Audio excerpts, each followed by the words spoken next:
Bienvenidos a este programa de la Iglesia Vida Plena Internacional. Gracias, muchas gracias por siempre estar allí con nosotros, acompañándonos, y en este nuevo año donde ya damos comienzo a lo que es el 2022, estamos listos para comenzar a disfrutar las bendiciones que Dios tiene para nosotros. Y hoy quiero compartir con ustedes un tema que sé que les va a gustar. Lleva por título La habitación.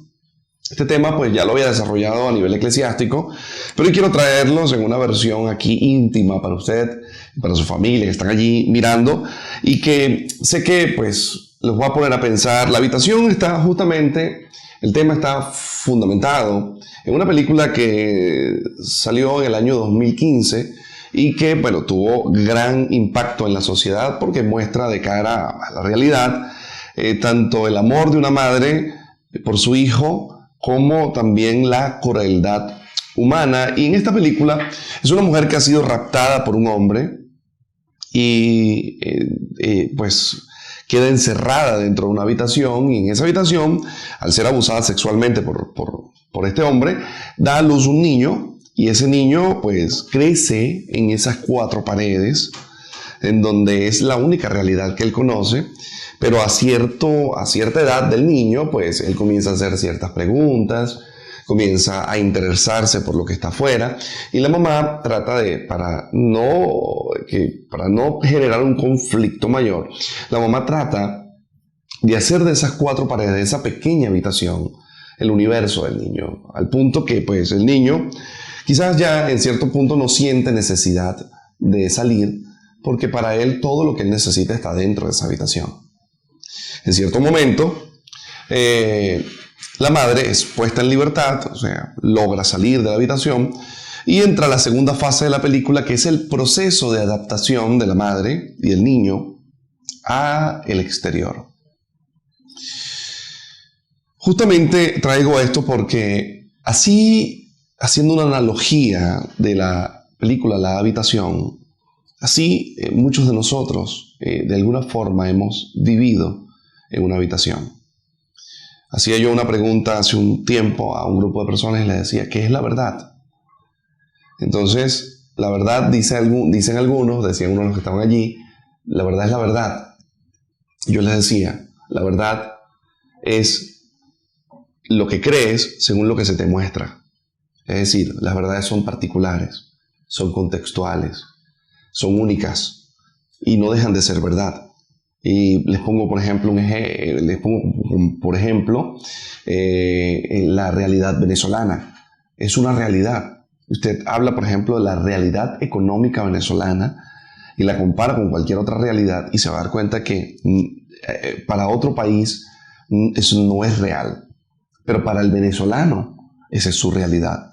De manera que cada realidad está contextualizada y puede estar encerrada en cuatro paredes. Es así que la habitación es una mentira real, es decir, es verdad, el universo del niño son esas cuatro paredes.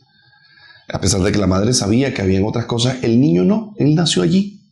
Así muchos de ustedes nacieron en una verdad, que no es que sea mentira, es que es verdad, pero es verdad según tu contexto, es decir, no es la única verdad.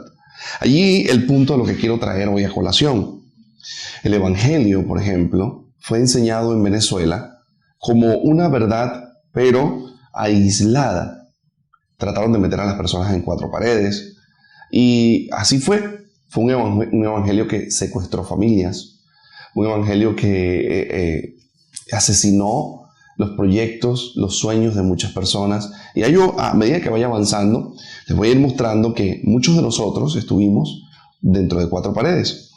Tal vez tú te levantaste en una familia donde te enseñaron ciertas verdades y tú has pensado que la única verdad que existe es lo que se te enseñó a nivel familiar, y hacemos de nuestra familia, de nuestro entorno, nuestro universo. Lo que trato de decir es que siempre detrás de lo que nos enseñan hay otras realidades y debemos estar listos para asumir esas realidades. El asunto es que, por ejemplo, el Evangelio de Jesucristo nació en el año 33, justamente a la muerte de Cristo, 50 días después, los cristianos de aquella época reciben el Espíritu Santo, o los creyentes de aquella época reciben el Espíritu Santo. Y no había pasado mucho tiempo cuando ya teníamos allí en escena al apóstol Pablo y a otros grandes hombres haciendo milagros y haciendo crecer el Evangelio. Ya para el año 70 de nuestra era, el Evangelio había crecido y había sido ampliamente difundido en las regiones antiguamente griegas y ahora dentro del Imperio Romano. Y ya para el siglo I, el cristianismo se había vuelto una situación, estado ya dentro de Roma, al punto que Nerón culpa a los cristianos de haber incendiado Roma y eso les da pie a perseguirlos, a asesinarlos. Y comienza una era donde comienza, valga la expresión, la iglesia a ser puesta, la gente a ser colocada en una pequeña habitación. Esa habitación tuvo persecuciones, maltratos, abusos, una cantidad de cosas. En los primeros 3 siglos se cuenta la historia de que hubo al menos 10 persecuciones entre el siglo I y el siglo III.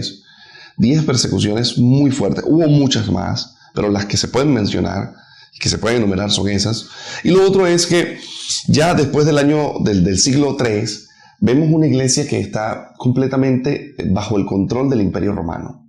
Ya para ese momento la habitación estaba completamente lista y este evangelio hermoso de vida, de paz, de gozo, ahora era un instrumento para gobernar. Razón tienen algunos quizás de oponerse a la religión y decir que la religión es el opio que los pueblos requieren para ser gobernados. Sí, de alguna forma hasta pueden tener razón. Lo cierto del caso es que esto no ha sido culpa de la gente, fue culpa de los abusadores que lograron, así como aquella mujer y ese niño fueron puestos en una habitación, así nosotros fuimos puestos en una habitación y se nos habló de una realidad de 4 paredes. Es allí donde comenzamos a vivir un evangelio de no puedes, no se debe hacer esto, no puedes hacer aquello. Y comenzó a cambiar la felicidad del ser por religión. Y comenzó a enseñarse que la religión era el universo en donde solamente te podías acercar a Dios a través de eso. El dominio, el exceso de control, el exceso de poder sobre la gente hizo que el evangelio dejara de ser algo hermoso, un universo hermoso, a convertirse en una pequeña habitación que era una realidad, pero que al mismo tiempo era una gran mentira. Lo que trato de decir entonces es que esta película tiene una gran semejanza con lo que el cristianismo a nivel mundial ha vivido.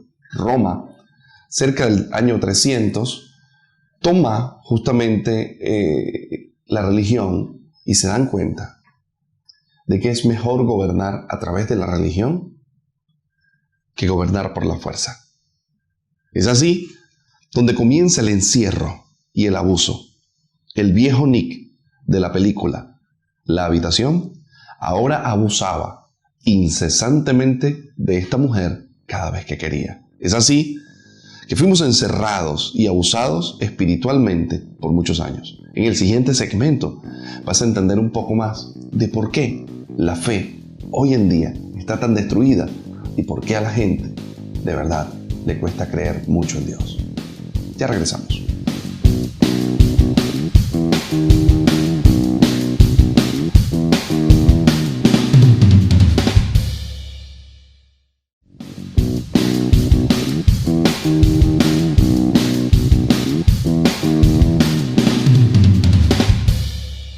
Continuamos en este programa de la Iglesia Vida Plena Internacional y hoy estamos hablando acerca de la habitación, un tema basado en la película que salió en el año 2015 y que, fue un éxito total y rotundo. Estamos haciendo una similitud entre lo que es esta película y lo que pasó con la Iglesia cristiana. Ya desde el siglo III, decía yo, el Imperio Romano se da cuenta de algo poderoso, que es mejor gobernar a través de la religión que por la fuerza. Una de las cosas que hace que el Imperio Romano tome esta decisión es que cuando el Evangelio en el año 70, aproximadamente 50, llega a Roma, al principio son pocos los que creen. Se pensaba que ser cristiano era de estúpidos, de gente bruta. Y entonces el Imperio Romano hacía bullying, burla. Por cierto, hay un relieve donde se ve una cruz y en la cruz está el que está crucificado, tiene cabeza de burro. Y abajo los que lo adoran tienen cabezas de burro también. Prácticamente estaban diciendo que era del vulgo, era de estúpidos, era de gente burra, eran de bestias. Pero con el paso del tiempo, y cuando digo el paso del tiempo es en muy poco tiempo, el cristianismo logra captar muchas personas dentro de Roma y dentro del Imperio Romano, a lo largo del Imperio Romano. Y aquí ocurre un fenómeno, que los cristianos de aquella época no querían pues, tener contacto con lo que fuese sacrificado a los ídolos. Y la cultura romana y griega primero ofrecían a los dioses tanto las carnes como las frutas y una cantidad de cosas, y luego la vendían en los mercados. Los cristianos de aquella época se negaron rotundamente a eso. Entonces las carnicerías comenzó, como habían tantos cristianos, comenzó a dañarse la carne, comenzó a dañarse la fruta, se quedaron vacíos los comercios y los romanos vieron con mucha preocupación una caída de la economía. Entonces es allí donde comprenden algo poderoso. Y esto que comprenden es que es mejor gobernar. Ahí es donde el primer emperador, Constantino, accede a ser cristiano. Y está bien porque en inicio sus aspiraciones no eran netamente políticas, pero luego los siguientes emperadores sí se dieron cuenta de que era mejor gobernar a través de la religión. Es allí donde entra una era oscura para la iglesia cristiana, lo que yo puedo comparar con la habitación. Es el poder del Imperio Romano sobre la religión a nivel mundial. Y sí es verdad, el Imperio Romano nos hizo un gran favor y fue difundir el Evangelio en todo el mundo. Pero más allá de todo esto, sus aspiraciones a nivel gubernamental fueron nocivas, fueron dañinas. Era más gobernar que llevar el Evangelio.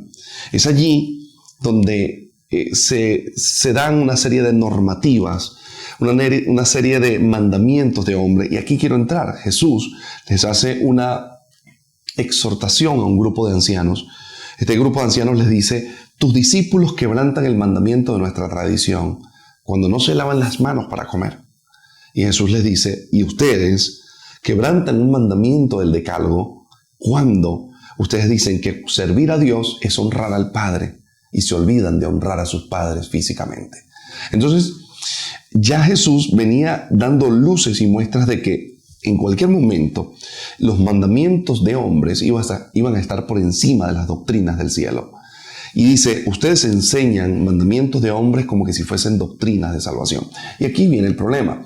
Ahí es donde el Imperio Romano comienza a utilizar una serie de mandamientos de hombres convertidos en doctrinas que nos encierran en una habitación desde el año 350 aproximadamente hasta el año 1500 de nuestra era. Fueron aproximadamente 1200 años de oscuridad,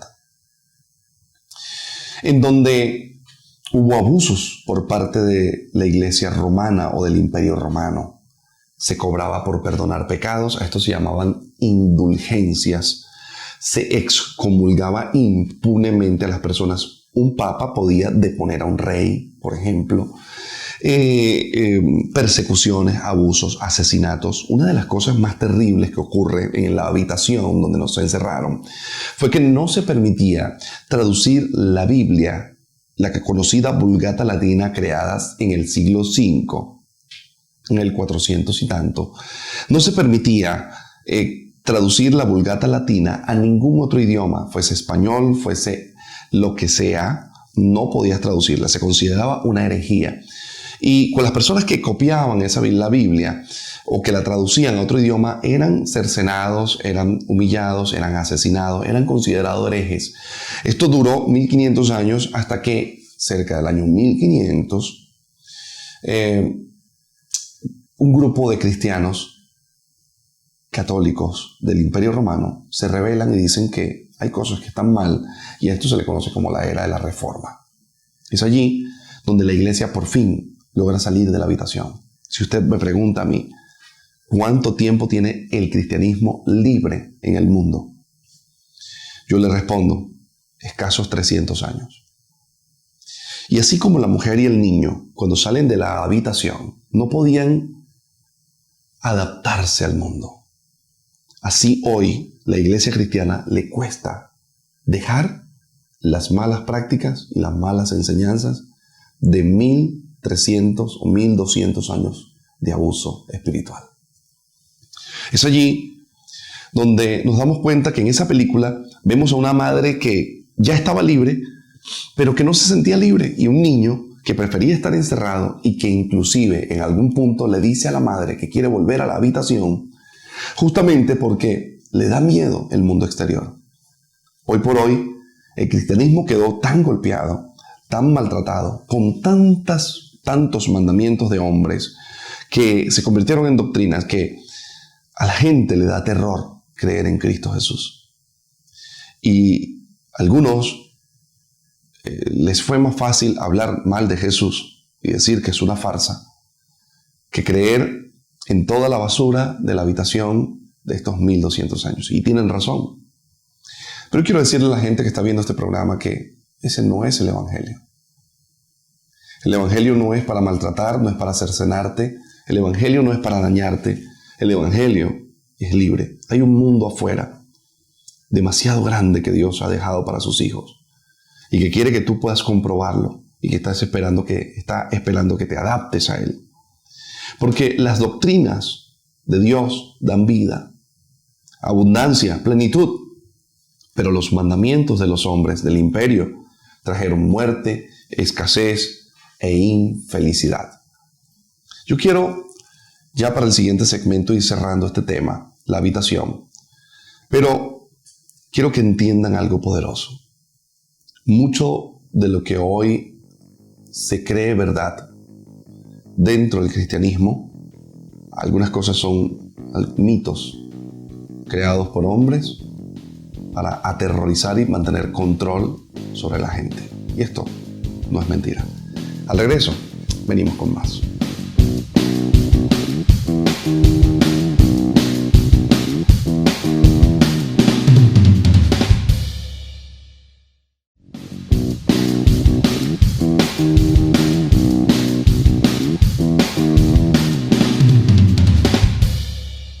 Continuamos en este programa de la Iglesia Vida Plena Internacional y hablamos hoy de la habitación y esa poderosa similitud que hay entre la película y lo que la iglesia cristiana o lo que el cristianismo a nivel mundial ha tenido que vivir. Cuando por fin la iglesia sale, rompe los esquemas del imperio, comienzan a traducirse las Biblias a otros idiomas, lo cual generó una amplia persecución donde hubo sangre, muerte. Bueno, impresionante lo que sucedió por parte del Imperio Romano Católico. Cuando la iglesia logra salir, el cristianismo logra salir, cuando la gente puede leer con sus propios ojos la Biblia y no depender de lo que le explicara un obispo, cura, padre, sino que la gente comenzó a comprobar por sí mismo lo que la Biblia decía. Entonces, eso generó justamente la salida de la habitación, pero al mismo tiempo fue un proceso de adaptación, donde se enseñó que el sexo era malo, donde se enseñó que hacer deporte es malo, donde se enseñó que vivir bien es malo, donde inclusive hoy por hoy se sigue creyendo que los ricos son malos, donde dentro de la habitación y de ese pequeño universo real, pero al mismo tiempo irreal, se nos enseñó que tener abundancia es malo, que ser extremadamente feliz está mal, donde todavía se practica que mientras más sufres en el cristianismo, mejor estás visto delante de Dios, donde se enseñó que los rituales son los que te acercan a Dios y usted va a ver a la gente vestirse de morado, cargar una cruz, caminar descalzos, cargar una virgen o un santo, golpearse, y donde todavía esas cosas están presentes en la vida de las personas, rituales que fueron enseñados como verdades, pero que al final no tienen ninguna conexión con Dios. Cuando salimos por fin, Dios está esperando que nos adaptemos a lo que es la verdadera relación con Él. Y usted se preguntará, ¿cuál es la verdadera relación con Dios? La verdadera relación con Dios no tiene nada que ver con una iglesia, no tiene nada que ver, y yo, cuando digo iglesia me refiero a una capilla, me refiero a un templo. La relación con Dios es íntima. La relación con Dios nace de ti en lo íntimo, en tu habitación, en tu intimidad. La integridad no es vestirse bonito un domingo a un culto y ser santo un solo domingo. La verdadera integridad es tener una relación con Dios cuando estás tanto en la capilla o en el templo o en la iglesia, como cuando estás fuera de ella.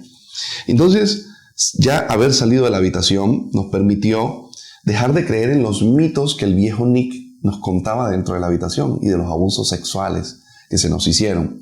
Ahora sabemos que la playa, que el deporte, que comer bien, que tener dinero, que tener un matrimonio feliz, que casarse, que realmente no tengo el poder para excomulgar a alguien de la iglesia y que mucho menos puedo cobrarle a la gente por el perdón de los pecados. Ya hoy por hoy entendemos que el rezo no es la vía para comunicarse con Dios, sino la oración. Hoy por hoy entendemos que definitivamente no adoramos a ninguna deidad, sea de yeso, de metal, de oro, sino que nuestro Dios es invisible y que nuestra relación es íntima con Él porque está dentro de nosotros. Así sucesivamente, son tantas cosas que ahora usted está viendo y que se da cuenta de que lamentablemente estuvimos dentro de la habitación del Imperio Romano 1200 años. Es tiempo de que usted deje de creer en tanta tontería, tantas fábulas, tantos talismanes, tantas cositas que le han inventado para que supuestamente usted se relacione con Dios. Señora, señor, amiga mía, usted que está allí, para relacionarse con Dios, solamente hay que hablar con Él dentro de la mente, sin mezclarlo con otras cosas. Dios no quiere que te mezcles con fábulas de esa habitación pequeña donde fuiste formado. Hay gente que tú le preguntas, ¿y por qué tú sirves a esta religión? Bueno, porque ahí nací, porque ahí crecí. Eso es una habitación. No hay un criterio propio. Tú estás viendo la verdad que solamente a ti te enseñaron, la que tus papás o la que tus tutores te enseñaron y te mostraron. Yo decía, comenzando este programa, la verdad, pero es particular y es contextualizada. Es decir, cada quien tiene una verdad particular según el lugar donde nace, según la formación que le dan. Si usted nace en una región, por ejemplo, como en las regiones sirias, donde desde pequeño, en vez de mandarte a la escuela, te enseñan a disparar, te enseñan que morir por la causa es alcanzar el cielo, nadie te va a poder sacar de esa verdad. Los que estamos afuera sabemos que eso es mentira, pero los que están allá adentro creen con todo su corazón que esa es la única verdad. Porque las verdades son verdades para quien las vive. Por eso Dios estaba esperando que usted y yo saliéramos de la habitación del Imperio Romano, saliéramos de la habitación de la formación de nuestra familia, saliéramos de la habitación de lo que se nos dijo, de lo que se nos enseñó, y comenzáramos a ver con nuestros propios ojos, desde nuestra propia experiencia, que Dios es más que una religión, que Dios es más que una habitación. Lo poderoso es que Dios nunca nos abandonó. Él siempre estuvo con nosotros, aun cuando estábamos dentro de la habitación, aun cuando dentro de esas 4 paredes que te enseñaron a ti tu propia verdad y que no puedes sacarla de tu cabeza. A pesar de eso, Dios ha estado allí contigo. Sabe que es mentira lo que vives. Él sabe que hay más a lo que puedes acceder. Sin embargo, no te ha abandonado. Pero eso no quiere decir que Dios no esté interesado en que salgas de la habitación. Yo te insto a que desafíes tus propias creencias. Yo como cristiano lo hice. Desafié mis propias creencias, mi propia formación, para poder tener la facultad de decidir en otro contexto. Y al final, después de conocer otros contextos, me decidí por Dios. Decidí más allá de la ciencia, más allá de lo que entiendo, más allá de lo que comprendo, más allá de todo lo que he estudiado. Decidí creer en Dios, pero lo hice libremente. La pregunta, ¿tú estás libre para decidir? La pregunta, ¿realmente estás decidiendo o fuiste inducido? Si estás allí, estás analizando todo lo que estamos hablando ahora, Seguramente esto te va a dar vuelta un tiempo por tu cabeza y al final todo te va a llevar a Dios. Quiero invitarte a que puedas seguirnos en nuestras redes sociales, ahí que ves en pantalla. Además, que puedas ingresar a nuestra página web www.ministeriovpi.com y si deseas hacer una donación, ofrenda, también puedes hacerlo. Ahí están nuestros números de cuenta y están nuestros números telefónicos. Si quieres comunicarte con nosotros para recibir ayuda, asesoría o lo que sea, las puertas de nuestra Iglesia Vida Plena Internacional están abiertas para ti, para tu familia y para todos los que necesiten ser alumbrados. Dios te bendiga poderosamente. No me queda más nada que decirte. Ya estás fuera de la habitación. Nos vemos.